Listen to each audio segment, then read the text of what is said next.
Welcome to the JAMODI podcast. We are all surrounded by amazing coaches and leaders. So let's get an inside look at not just what they do, but how they do what they do. After all, becoming the best versions of ourselves is JAMODI, just a matter of doing it.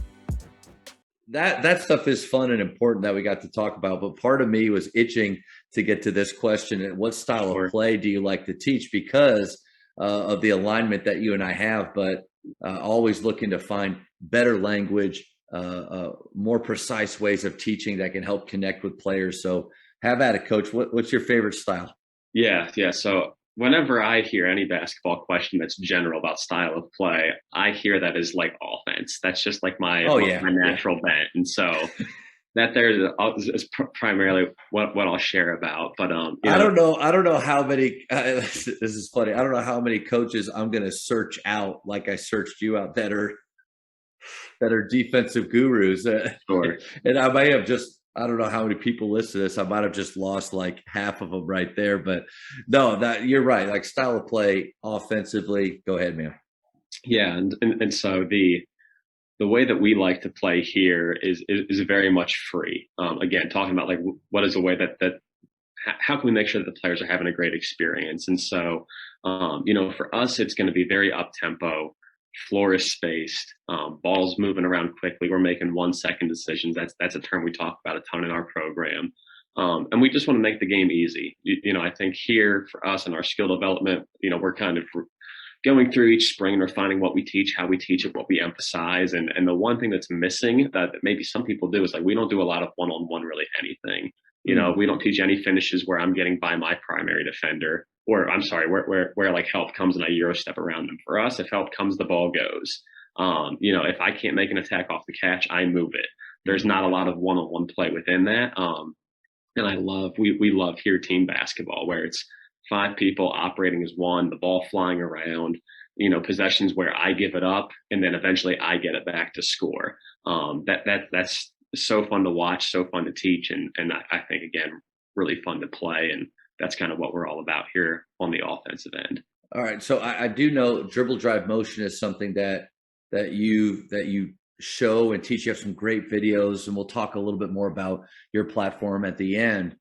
I've heard that dribble drive motion. A coach down here at North Crowley, Tommy Brackle, is in Texas. A DFW is kind of one of the old school dribble drive motion guys. Mm-hmm. And we were having a talk and he said it's become really even more the offense behind whatever offense that we run, meaning those concepts can bleed over. So what are some of your main dribble drive motion concepts that you like to teach?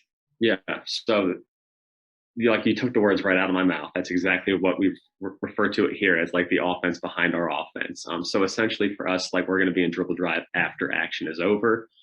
Or if we have an advantage in transition and we don't get anything out of that initially, it's just how we keep playing. So really there's just a few principles that have to be in play. And this is actually why we play this way. Zooming out like beyond like the specific offense, we want to play in such a way where players have the freedom to attack and score on every single catch. And so when the ball hits my hands, the very first thing I'm looking to do is shoot it. So catch to shoot, want to get our eyes on the rim, not saying I have to, but when my chest is facing the basket, when my eyes find the rim, I can now make any play that I want to make on the floor.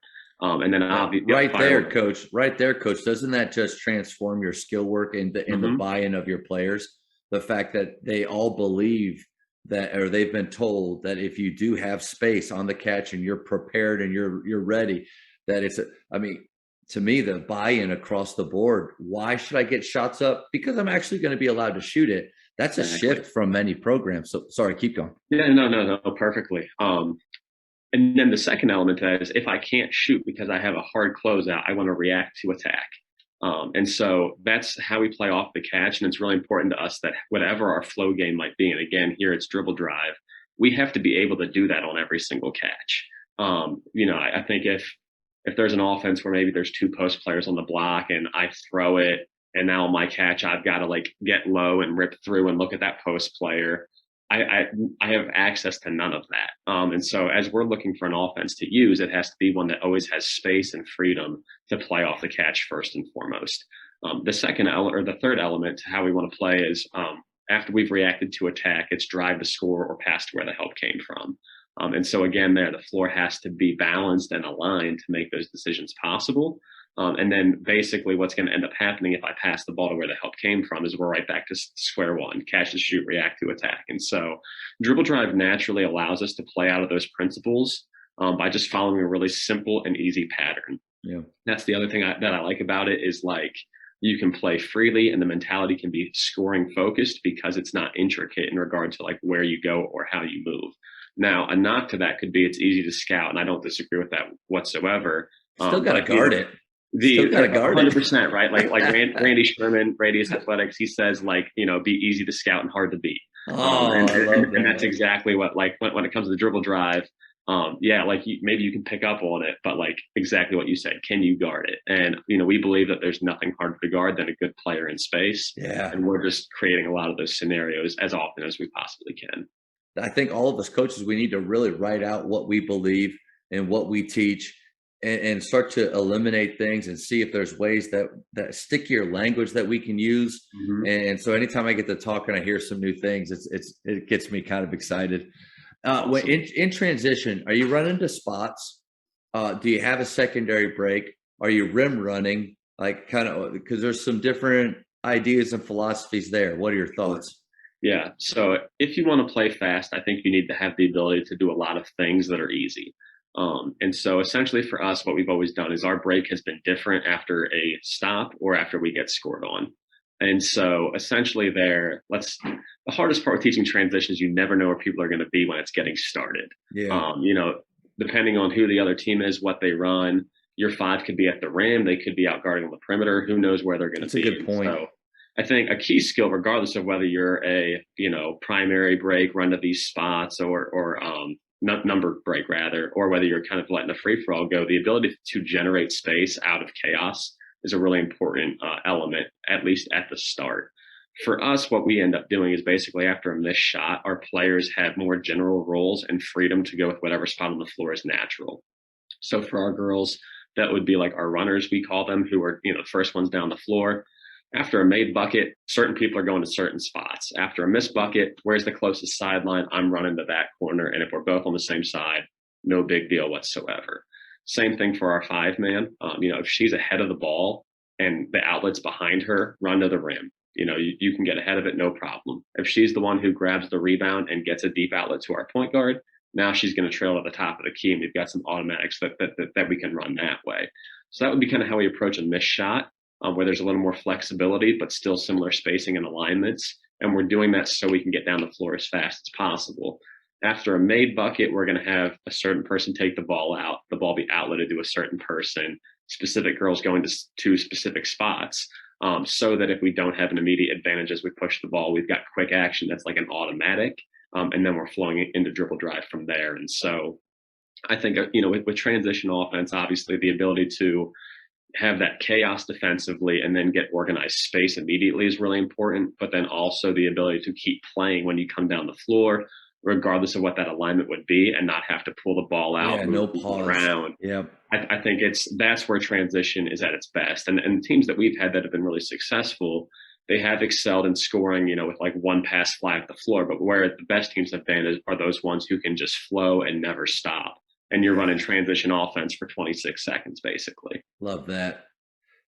Is positionless basketball more difficult in college, where you feel like you need to have more of the traditional number set, but then also players that fit those molds?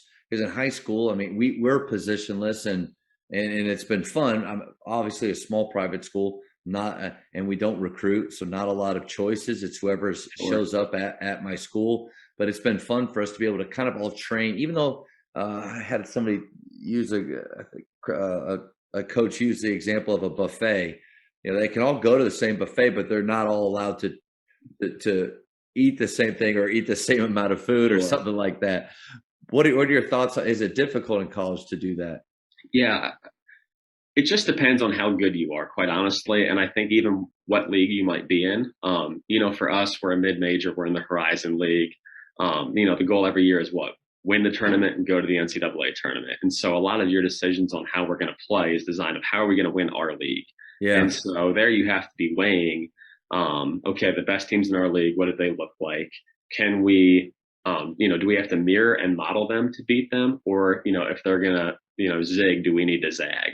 Yeah. And so that's always a hard balance to take and strike. For us, basically, we are positionless at the 2, 3, and 4. The 1 and the 5 are a little bit different. And again, multiple people can play all those different spots, but with just what we ask them to do from like a creating an advantage standpoint, it's important for us to have 2 people in those roles that we think are pretty smart and unique. But there is so much value. And again, the best teams we've had point guards that can go play the 2, 3, or 4, or a 3 who can move to the 1 whenever we sub. And just having that flexibility means so much. There also is a level to which we're, I think, always trying to, a benefit to being positionless, I think, is you're going to work on skills more in practice. Whenever you are position heavy, I feel like there's just a million things you can work on with the guards and a very small menu of what you can do with the post players. And so, like, whoever's working with the post, they don't want to do skill development because they're just tired of it. The post players are tired of it. The guards can't get enough of it, right? And so the more positionless you get, I think, now everyone's doing a little bit of everything. And that's what we do. Even though there's different roles in the game, everyone does everything. Yeah. And that allows us then, as our players do grow, to become a little more versatile. And so maybe now for our 5 who's in a lot of pick and roll, those are turning into pick and pops. Or when we do trail the play and we throw it to them at the top of the key, they're no longer thinking like swing it or reverse it with a dribble handoff. They're thinking, can I shoot this? Can I attack this closeout? And as they go to new levels, our offense goes to new levels. And so I think there is an element to which you need to be trying to develop your team to be as positionless as possible while still having a structure that can protect players if they're not quite there yet. And I think we've been able to find a pretty good balance of both here in our program.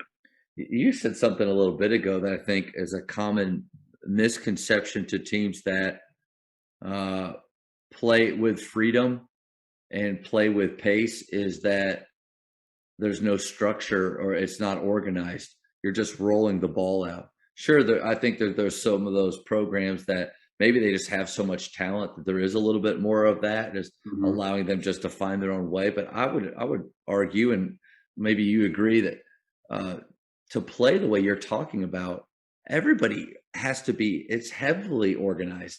You've got to be on the same page, or else if there's no double or triple gaps and you're not organized, you're going to have single gaps with people really being stuck. Or what are your thoughts on that?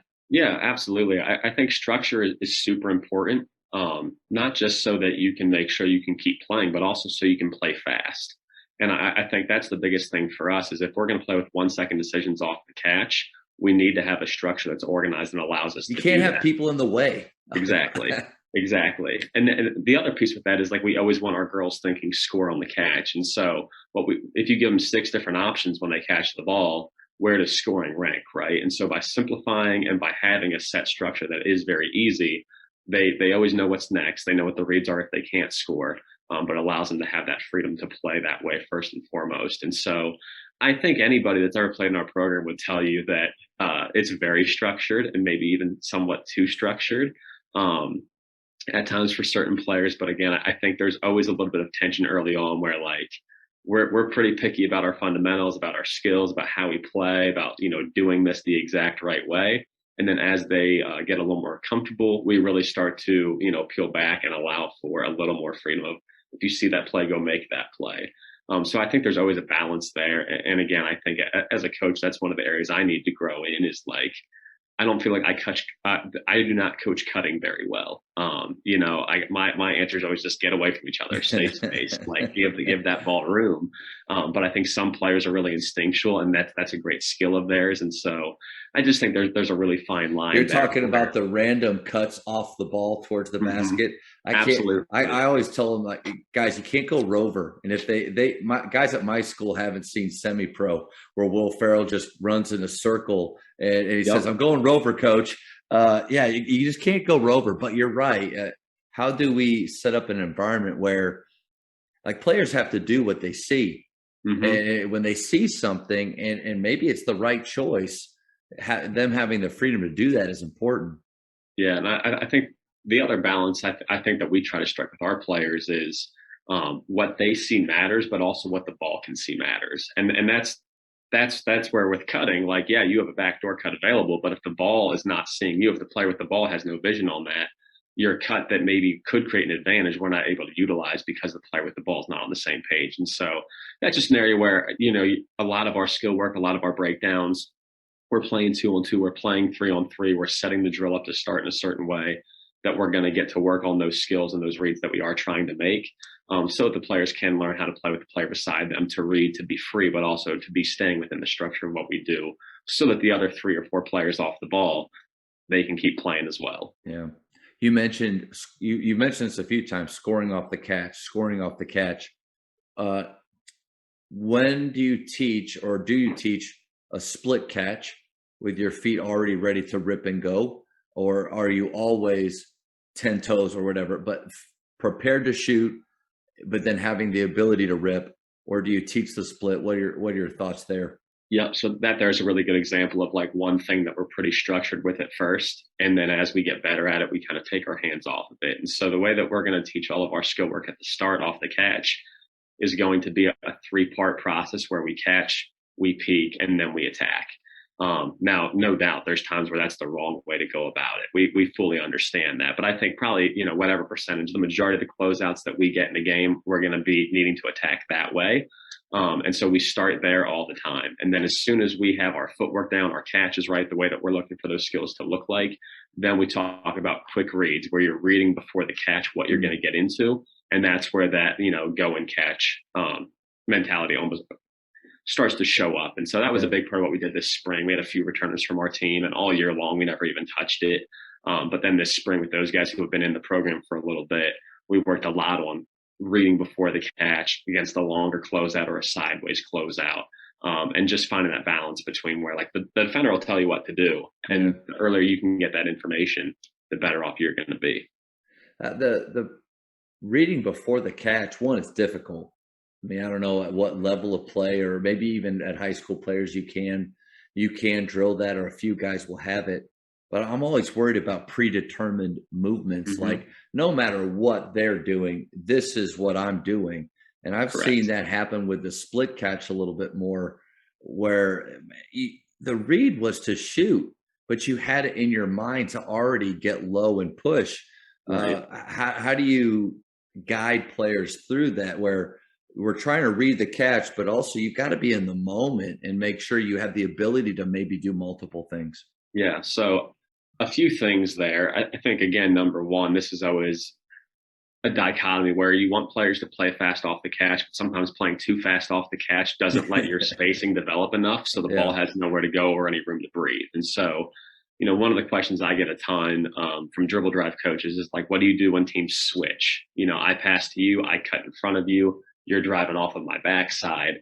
A lot of teams will just switch that. Well, but the answer I want to give, and it's difficult, is like, there should be no ability to switch, because number one, I should be flying through as fast as I possibly can. But number two, if you're catching and you're looking to shoot first, that brief pause that you're going to take is letting my cut clear. And it's also letting you get guarded. So now those two bodies aren't passing. So again, there's a general rhythm to playing fast that I think players need to find. And the way that we're going to teach attacking off the catch starts there. What we then begin to work on is those longer closeouts you have to attack, where there's already an advantage present. Those are much easier reads to make because you have so much time to read that recovering defender. So a really easy one would be, like a baseline drift pass, right? Like the opposite corner, their defender's in low I. That's a mile-long closeout. You're normally going to be making your decision versus somebody else recovering and rotating down. And that might be a catch and swing. It might be a catch and shoot. It might be a catch and go.